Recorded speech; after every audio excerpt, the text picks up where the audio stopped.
Welcome back friends, बहुत बहुत स्वागत है आपका अपने चैनल हिंदी जी की ट्रिक्स पर। आज के इस वीडियो में हम डिस्कस करने वाले हैं रेलवे के लिए जो साइंस की हमारी सीरीज चली है प्रीवियस ईयर पर आधारित। इसका ये वीडियो नंबर 5 होने वाला है, यानी टॉप 50 क्विज की जो सीरीज चली है हमारा वीडियो नंबर 5 ही होने वाला है।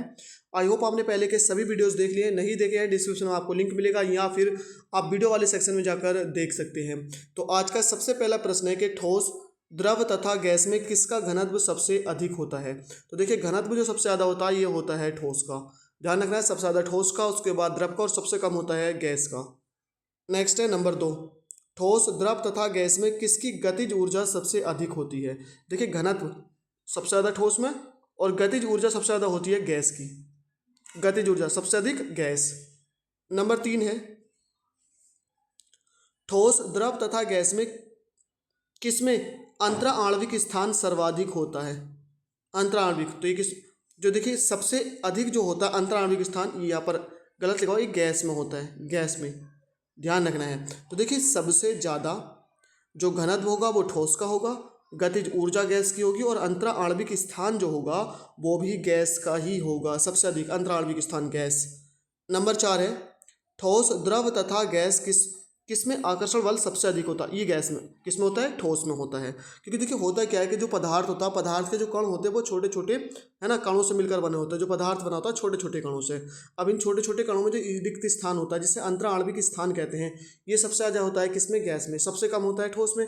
तो ठोस का घनत्व सबसे ज़्यादा होता है और गैस का घनत्व सबसे कम होता है।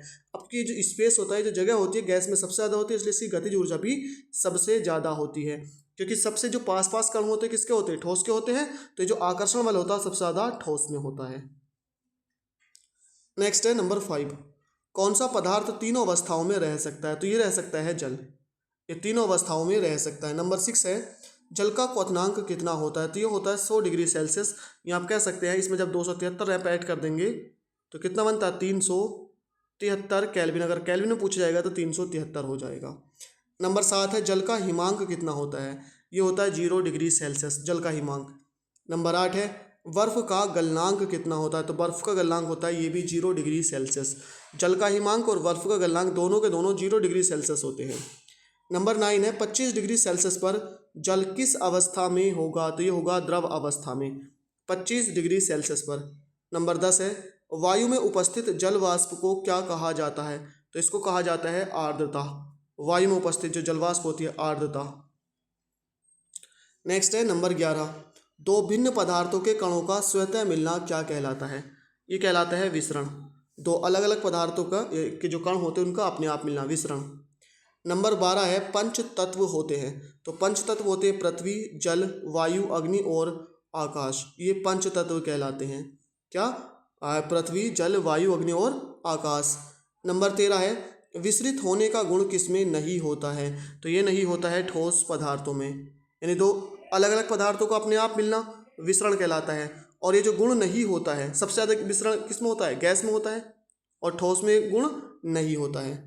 नंबर 14 है किस अवस्था में संपीड्यता सर्वाधिक होती है। गैस अवस्था में। देखिए, संपीड्यता का मतलब होता है दबना, कंप्रेस्ड होना। तो सबसे ज़्यादा कंप्रेस्ड हो सकती है कौन, गैस। नंबर 15 है तापमान का एसआई मात्रक होता है। तो ये होता है केल्विन और इसको दर्शाते हैं के से। नंबर 16 है एलपीजी का पूर्ण रूप क्या होता है। तो होता है लिक्विफाइड पेट्रोलियम गैस, यानी कि द्रवित पेट्रोलियम गैस। ये होती है एलपीजी का पूर्ण रूप। नंबर 17 है सीएनजी का पूर्ण रूप क्या होता है। ये होता है कंप्रेस्ड नेचुरल गैस, यानी कंप्रेस्ड प्राकृतिक गैस या संपीड़ित प्राकृतिक गैस। नंबर 18 है शुष्क बर्फ क्या होता है। तो ये होता है ठोस कार्बन डाइऑक्साइड, ठोस कार्बन डाइऑक्साइड। 19 है किन मिश्रणों का संगठन एक समान होता है। तो ये होता है समांगी मिश्रणों का। इनका जो संगठन होता है क्या होता है, एक समान, इनके एक जैसा होता है। नंबर 20 है निलंबन के कणों का आकार कितना होता है। ये होता है 1 यानी 100 नैनोमीटर से अधिक। 21 है कोलाइट के कणों का आकार क्या होता है। तो ये होता है 1 नैनोमीटर से 100 नैनोमीटर। ध्यान रखना, जिस बिलियन के कणों का आकार 1 नैनोमीटर से कम है वो वास्तविक बिलियन होते हैं। उसके बाद 1 से 100 नैनोमीटर तक क्या होते हैं, कोलाइट होते हैं, और 100 से ज़्यादा वाले निलंबन। नेक्स्ट है दही से मक्खन किस विधि द्वारा बनाया जाता है। तो ये अपकेंद्रण विधि द्वारा। कौन से, अपकेंद्रण विधि द्वारा। नंबर 23 है वह विलयन जिसमें विलय की मात्रा अधिकतम होती है। ये होता है संतृप्त विलयन, इसमें क्या होता है, विलय की मात्रा अधिकतम यानी कि मैक्सिमम होती है। 24 है, द्रव अवस्था में आए बिना किसी पदार्थ का सीधे गैस में बदल जाना क्या कहलाता है, तो ये कहलाता है ऊर्ध्वपातन। क्या कहलाता है, ऊर्ध्वपातन। 25 है, वे तत्व जिनमें धातु तथा अधातु दोनों के गुण होते हैं तो ये कहलाते हैं उपधातु। इनमें धातु और अधातु दोनों के गुण उपस्थित होते हैं तो ये कहलाते हैं उपधातु। 26 है, आवोगाद्रो संख्या क्या होती है, ये होती है 6.022 गुणा 10 की पावर 23। 6.022 गुणा 10 की पावर 23।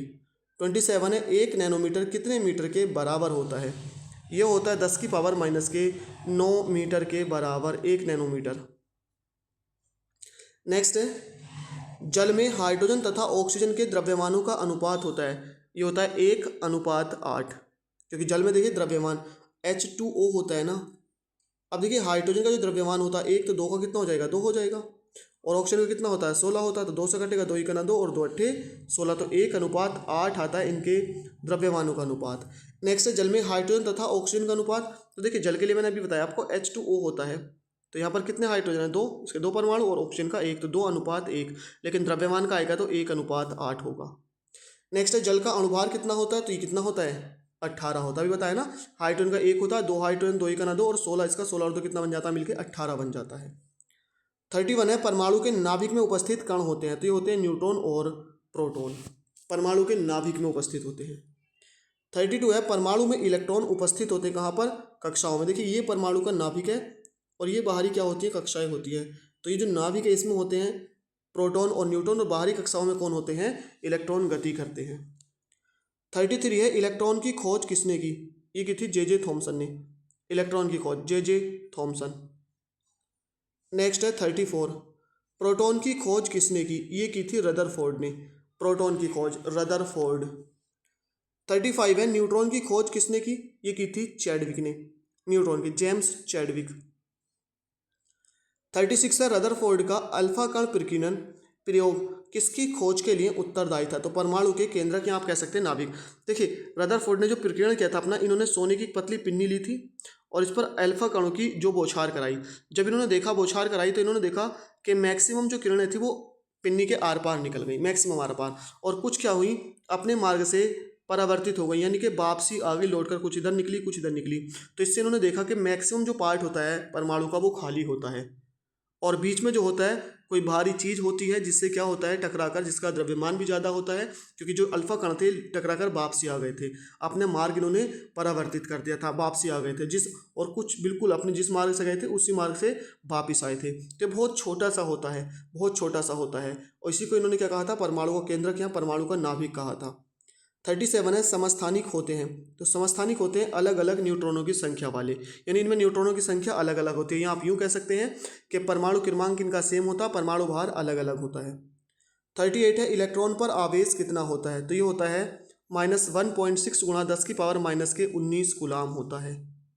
नेक्स्ट है, प्रोटॉन पर आवेश कितना होता है, देखिए इलेक्ट्रॉन और प्रोटॉन पर आवेश सेम होता है, सिर्फ इलेक्ट्रॉन पर नेगेटिव और इस पर क्या होता है पॉजिटिव होता है।